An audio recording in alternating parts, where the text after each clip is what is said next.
On a serene October morning in 2004, the quietude of Nowell, County Dublin, was deceptive. The O'Reilly residence, a charming three-bedroom bungalow known as Lambay View, exuded warmth from the outside. Yet, lurking within its walls lay a scene of chilling horror. Rachel O'Reilly, a 30-year-old mother, mysteriously failed to pick up her son from preschool. Concerned, the teacher contacted Rachel's husband, Joe, at work. Joe, in a state of panic, urged his mother-in-law, Rose, to check on Rachel at home.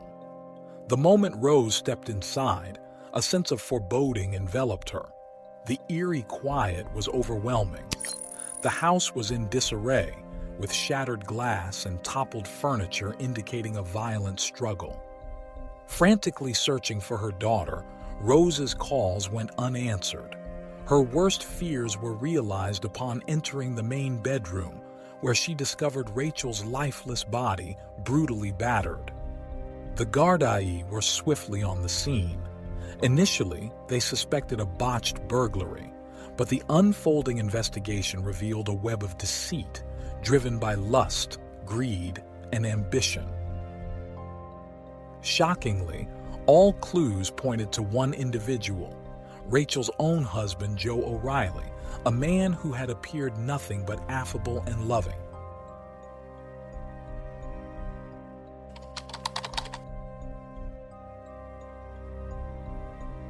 Rachel Callaly's journey began in Dublin on October 10, 1973, as the child of a young, unmarried mother.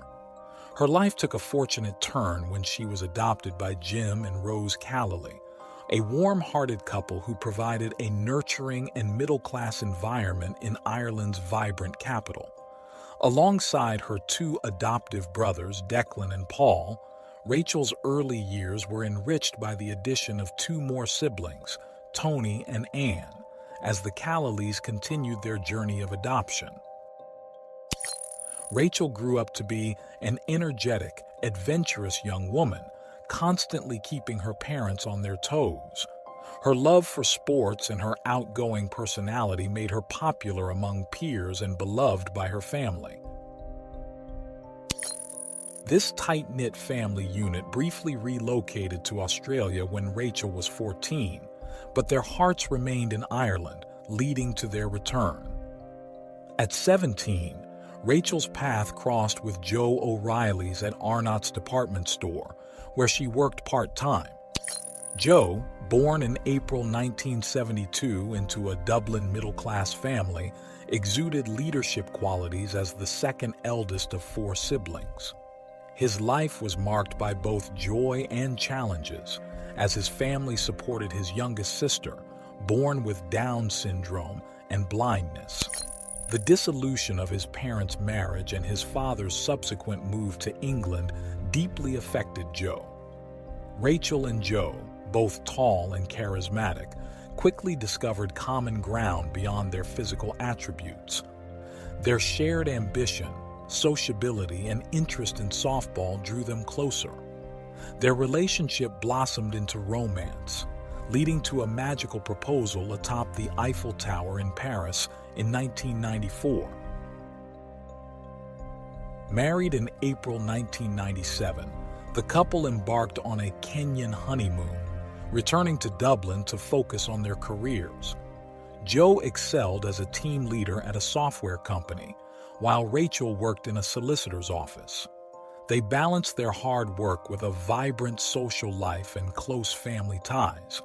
The birth of their sons, Luke in March 2000 and Adam the following year, completed their family. Desiring a nurturing environment for their children, they moved to Nowell, a quaint village north of Dublin known for its tight-knit community and serene, safe atmosphere. Despite initial concerns from friends and family about the quiet lifestyle, Rachel thrived in Nowell, embracing her role as a sales agent for Avon and Tupperware, which allowed her to work from home and engage with the community. Rachel was widely recognized as a devoted mother, while Joe was seen as a proud, doting father. However, beneath this idyllic facade, Joe's frequent absences hinted at a more complex reality within the family.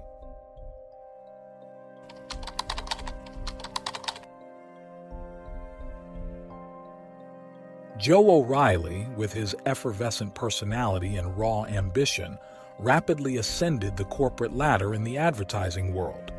Despite a lack of formal qualifications, he made a significant impact in his field and secured a managerial role at Viacom, an outdoor advertising company following the birth of his youngest son. His career often demanded travel, leaving Rachel to manage home affairs, a role she handled with independence and capability. Suspicion arose when a friend of Rachel's, through a connection at Viacom, discreetly inquired about Joe's frequent overnight business trips, only to discover that Joe's job did not require such travel. This revelation raised questions about his whereabouts during these absences. Although Rachel may have harbored suspicions, she maintained her privacy and chose not to discuss her marital issues openly. Friends observed signs of strain in the marriage, but Rachel remained tight-lipped about the details. Whispers of an extramarital affair began to circulate, but Rachel initially dismissed them. However, both she and Joe confided in friends about the lack of intimacy in their marriage, a situation that troubled Rachel. She humorously brushed off the affair rumors, citing Joe's apparent disinterest in sexual relations as contradictory to the notion of him seeking a relationship elsewhere. Over time, Joe's demeanor towards Rachel shifted noticeably. He publicly disparaged her and prioritized his softball commitments over significant occasions, such as missing Rachel's 30th birthday for a softball trip and canceling a planned date night. Rachel, grappling with the growing rumors and her own suspicions, confronted Joe several times, possibly aware of his infidelity to some extent. In an attempt to salvage their relationship, Rachel issued an ultimatum demanding Joe's increased presence at home and greater commitment to the family. On October 3rd, a heated argument erupted between them, triggered by a mention of Daddy's friend Nikki by one of their sons. This revelation, indicating their children's awareness of Joe's mistress, fueled Rachel's fury. The unresolved dispute led Joe to spend the night in a separate room. The following morning, Joe left early for the gym, proceeding to work afterwards. By early afternoon, concern mounted when Rachel failed to pick up their son Adam from school at the usual time. Joe's attempts to reach Rachel by phone were unsuccessful, prompting him to alert family and friends. Rachel's mother, Rose, living nearby, decided to check on her daughter. Upon entering Rachel's house, Rose felt an ominous sense of dread. Her worst fears were confirmed when she discovered Rachel's bloodied body in the main bedroom, tragically too late to help her.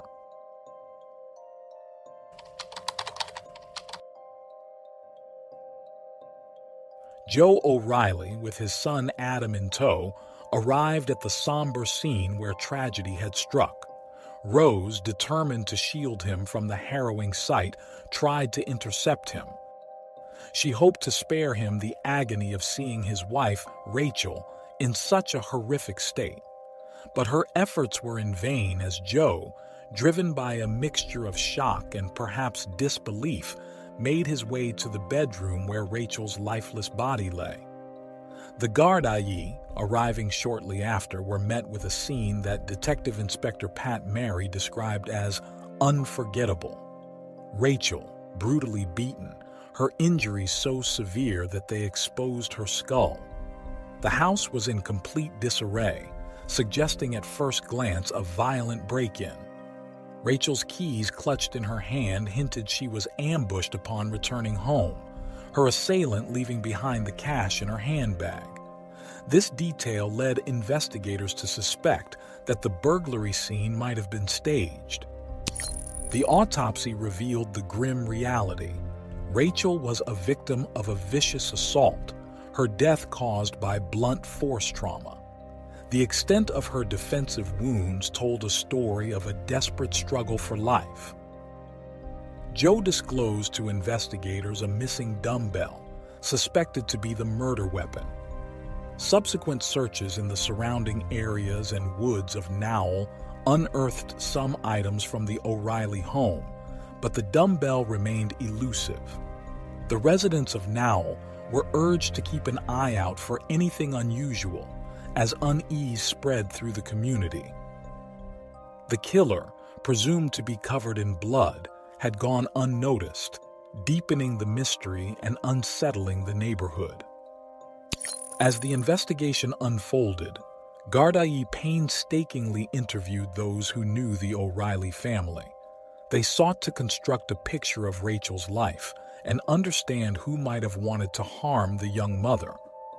During Rachel's funeral, a poignant moment saw family members writing letters to her, placing them in her coffin. Joe's turn came last, and his comment after leaving his letter, "You can put the lid down now," struck Rose and Jim as peculiar and emotionless, though they refrained from passing judgment, acknowledging that grief manifests differently in people. However, Joe's subsequent actions only intensified the growing concerns about his behavior. He invited Rachel's parents to the house, claiming it brought him comfort, but what transpired was unsettling. Joe led them through a detailed reenactment of the murder, complete with graphic descriptions and theories. His demeanor during these reenactments, devoid of the sorrow expected of a grieving husband, was troubling. Being Rachel's husband, Joe was an immediate subject in the investigation. He provided an alibi of being at work during the murder, which a colleague initially corroborated. However, as the Gardaí delved deeper into Joe's life, they uncovered a web of infidelity and deceit. His affair with Nikki Pelly, initially downplayed as a mere fling, emerged as a significant and passionate relationship. Joe's correspondence revealed his deep resentment towards Rachel, a stark contrast to his initial claims of a harmonious marriage. His actions, including an anonymous tip to social services about Rachel, painted a picture of a man attempting to manipulate circumstances to his advantage. In a chilling moment after Rachel's death, Joe played a voicemail he had left her on the day she was killed to her parents. Rose later recalled hearing Rachel's voice in her mind, accusing Joe of the murder. This experience cemented her belief in his guilt. Despite Rachel's unspoken suffering under Joe's emotional abuse, she remained silent, holding on to the hope of keeping her family together. Joe's appearance on RTE's The Late Night Show, where he speculated on the murderer's identity and suggested that Rachel knew her attacker, only added to the suspicion surrounding him. His actions following the show, spending the night with his mistress, did little to dispel these doubts.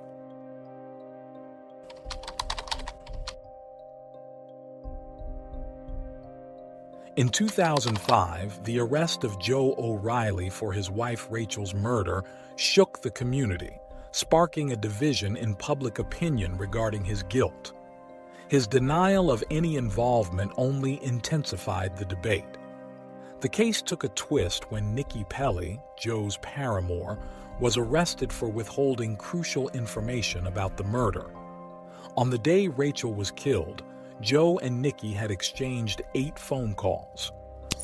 Under custody, Nikki's narrative shifted dramatically, revealing Joe had once spoken of killing Rachel, a statement she hadn't taken seriously at the time. Adding to the complexity, Derek Querney, Joe's colleague and provider of his alibi, was charged for giving false information. His initial statement, like Nikki's, transformed upon interrogation. Investigators believe Derek had not intentionally provided a false alibi. Despite these developments, the Gardaí felt the case against Joe lacked the decisive evidence needed. This led them to consider a peculiar incident at Rachel's funeral recounted by her father. He suggested examining the contents of a letter Joe placed in Rachel's coffin. Upon exhumation, the letter, expressing Joe's plea for forgiveness for reasons known only to them, raised further suspicions but fell short of being conclusive evidence. The garde meticulously constructed a timeline leading up to the murder. Joe claimed to have been at the gym before work, later emailing a coworker about being unreachable by phone. However, CCTV footage from Viacom and nearby Murphy's Quarry contradicted his account, placing him near the murder scene. A crucial piece of evidence was a brief phone call Joe made to Rachel minutes before her death, along with a text message sent afterwards, both pinging off a cell tower near their home. This suggested Joe was still in the vicinity, contradicting his alibi. Joe's trial commenced in June 2007 in Dublin. Over 3 weeks, the prosecution painted a picture of premeditated murder, alleging Joe had returned home after briefly visiting his office, lying in wait for Rachel. The defense, however, portrayed Joe as a shocked and grieving husband, claiming he had no recollection of the day's events. The trial revealed a darker side to Joe and Rachel's marriage, including emotionally abusive emails from Joe. The evidence against him was overwhelming, leading to his conviction and a life sentence, defined as 15 years in Ireland. The case was enveloped in controversy, with questions raised about the police investigation's integrity and the media's sensational coverage possibly influencing public perception. Joe's persistent claims of innocence and subsequent appeals, reaching the Supreme Court, kept the case in the public eye. In the end, despite the controversy and his completed sentence, Joe remained in prison. The general consensus was that he underestimated the law's reach.